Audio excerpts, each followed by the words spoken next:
Oh man, where is it? Oh no, I didn't want this one on my brush with the other. Where did I put that color again? Yo ho everyone! Today's episode will teach you how to structure your palette. There is no right or wrong here. This video will help you with either oil or acrylic colors. So stick around regardless of which camp you belong to. You may ask yourself, why should I care about this? Why not blast my colors randomly on it? Trust me, if you structure your palette, you will not only paint faster, but you will also have cleaner colors. Do you have one of these wooden palettes? You don't necessarily need one. You can use other objects as your palette. I'm using cardboard from a package I got delivered a while ago.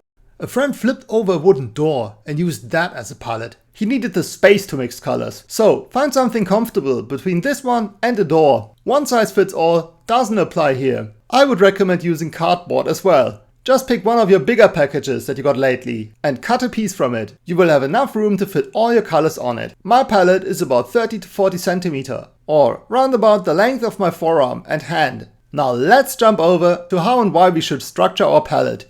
Alright, it's probably the easiest if I show you my palette and explain you how I structured it.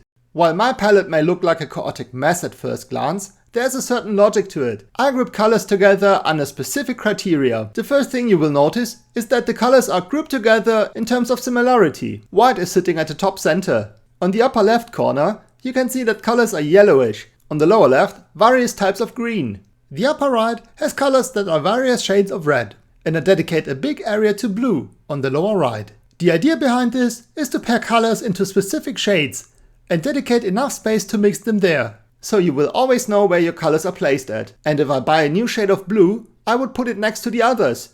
This will speed up your workflow tremendously.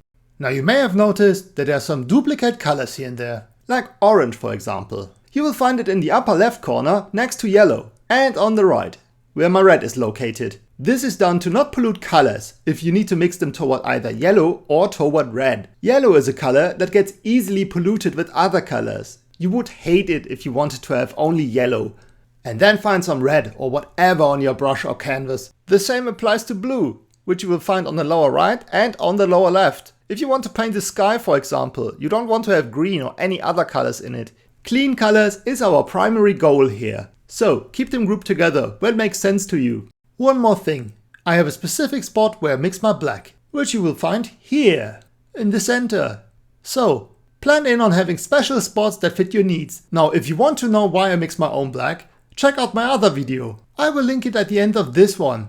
It makes sense to dedicate more space to colors you like and use the most. From my palette, you can see that blue is quite important. It doesn't really matter how you group your colors together or where you place them in particular on your palette, as long as you stay consistent and always place them there. For example, having your white sit always on the same spot will make you find it faster during each painting session. Think of it like placing your tools in the same box, so you don't need to search for your hammer for 2 hours.